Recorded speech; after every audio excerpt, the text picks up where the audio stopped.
शंखचूड़ की पुष्कर क्षेत्र में तपस्या, ब्रह्मा द्वारा उसे वर की प्राप्ति, ब्रह्मा की प्रेरणा से शंखचूड़ का तुलसी से विवाह। सनत कुमार बोले, इसके बाद उस शंखचूड़ ने जैगिश्वर महर्षि के उपदेश से ब्रह्मा जी के पुष्कर क्षेत्र में प्रीति पूर्वक बहुत काल पर्यंत तप किया। उसने एकाग्र मन होकर इंद्रियों तथा उनके विषयों को जीतकर गुरु के द्वारा दी गई ब्रह्म विद्या का जप करना प्रारंभ किया। इस पुष्कर में तप करते हुए उस शंखचूड़ दानव को वर देने के लिए लोक गुरु विभु ब्रह्मा शीघ्र वहां गए। ब्रह्मा ने जब उस दानवेंद्र से कहा वर मांगो, तब वह उन्हें देखकर अत्यधिक विनम्र होकर श्रेष्ठ वाणी से उनकी स्तुति करने लगा। उसके बाद उसने ब्रह्मा से वर मांगा कि देवगण मुझे जीत न सके। तब ब्रह्मा जी ने प्रसन्न मन से उससे कहा कि ऐसा ही होगा।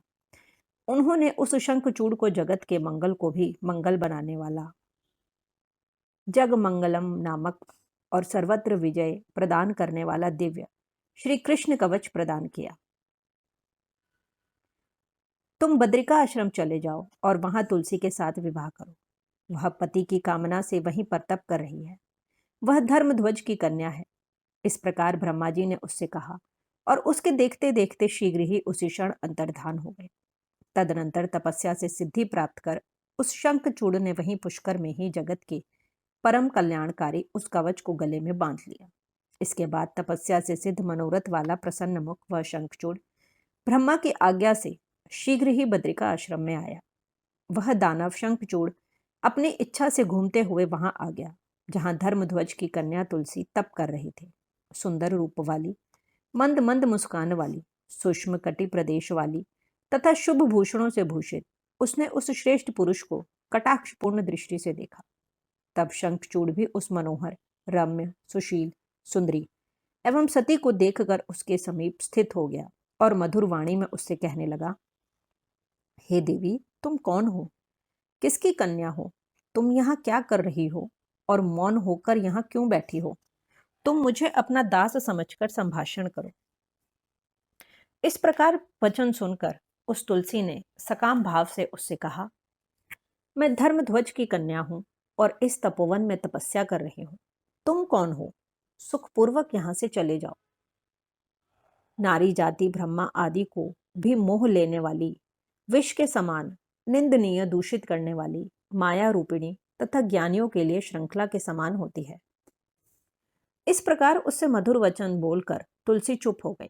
तब मंद मंद मुस्कान वाली उस तुलसी की ओर देखकर वह भी कहने लगा, हे देवी, तुमने जो कहा है वह सब झूठ नहीं है। उसमें कुछ सत्य है और कुछ झूठ भी है। अब कुछ मुझसे सुनो। संसार में जितनी भी प्रतिव्रता स्त्रियां हैं उनमें तुम अग्रगण्य हो। मैं पाप दृष्टि वाला और कामी नहीं हूं। उसी प्रकार तुम भी वैसी नहीं हो। मेरी तो ऐसी ही बुद्धि है। हे शोभने, मैं इस समय ब्रह्मा जी की आज्ञा से तुम्हारे पास आया हूं और गांधर्व विवाह के द्वारा तुम्हें ग्रहण करूंगा। हे देवी, मैं देवताओं को भगा देने वाला शंखचूड़ नामक दैत्य हूं। हे भद्रे, क्या तुम मुझे नहीं जानती और क्या तुमने मेरा नाम कभी नहीं सुना है? मैं विशेष करके दनु के वंश में उत्पन्न हुआ हूँ और दंभ का पुत्र शंखचूड़ नामक दानव हूँ। मैं पूर्व समय में श्री कृष्ण का पार्षद सुदामा नामक गोप था। राधिका के शाप से मैं इस समय दैत्यराज हूँ। मुझे अपने पूर्व जन्म का स्मरण है। मैं श्री कृष्ण के प्रभाव से सब कुछ जानता हूँ। इस प्रकार कहकर शंखचूड़ चुप हो गया। तब दावेंद्र के द्वारा आदर पूर्वक सत्य वचन कहे जाने पर वह तुलसी संतुष्ट हो गई और मंद मंद मुस्कुराती हुई कहने लगी, आपने अपने सात्विक विचार से इस समय मुझे पराजित कर दिया है। संसार में वह पुरुष धन्य है जो स्त्री से पराजित नहीं होता। जिस पुरुष को स्त्री ने जीत लिया वह सत्य कर्म में निरत होने पर भी नित्य अपवित्र है। देवता, पितर तथा मनुष्य सभी लोग उसकी निंदा करते हैं। जनन एवं मरण के सूद तक में ब्राह्मण इस दिन में शुद्ध होता है, क्षत्रिय 12 दिन में, वैश्य 15 दिन में और शूद्र 1 महीने में शुद्ध होता है। ऐसी वेद की आज्ञा है। परंतु स्त्री के द्वारा विजित पुरुष बिना चिता दाह हुए कभी भी शुद्ध नहीं होता। उसके तर्पण का जल एवं पिंड भी पितर लोग इच्छा पूर्वक ग्रहण नहीं करते और देवता उसके द्वारा दिए गए पुष्प, फल आदि को ग्रहण नहीं करते। उसके ज्ञान, श्रेष्ठ तप, जप होम, पूजन, विद्या एवं दान से क्या लाभ है, जिसके मन को स्त्रियों ने हर लिया हो। मैंने आपकी विद्या का प्रभाव जानने के लिए ही आपकी परीक्षा ली है, क्योंकि स्वामी की परीक्षा करके ही स्त्री को अपने पति का वरण करना चाहिए। अभी तुलसी इस प्रकार कह ही रही थी कि जगत सृष्टा ब्रह्मा जी वहां आ गए और यह वचन कहने लगे। हे शंखचूड़, तुम इसके साथ क्या संवाद कर रहे हो? गांधर्व विवाह के द्वारा तुम इसको ग्रहण करो। तुम पुरुषों में रत्न हो और यह सती भी स्त्रियों में रत्न है। चतुरों के साथ चतुर का संगम गुणयुक्त होता है। हे राजन, यदि विरोध के बिना ही दुर्लभ सुख प्राप्त होता हो तो ऐसा कौन है जो उसका त्याग करेगा?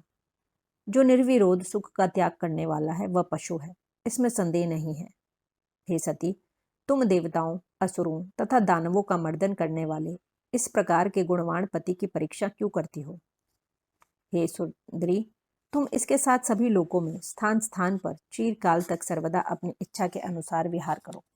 अंत में वह गोलोक में श्री कृष्ण को पुनः प्राप्त करेगा और उसके मर जाने पर तुम भी वैकुंठ में चतुर्भुज श्री कृष्ण को प्राप्त करोगे।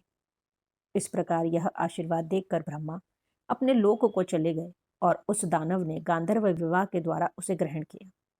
इस प्रकार तुलसी से विवाह कर वह अपने पिता के घर चला गया और अपने मनोहर भवन में उस सुंदरी के साथ रमण करने लगा। इस प्रकार श्री शिव महापुराण के अंतर्गत द्वितीय रुद्र संहिता के पंचम युद्ध खंड में शंखचूड़ की तपस्या तथा विवाह का वर्णन नामक 28वां अध्याय पूर्ण हुआ।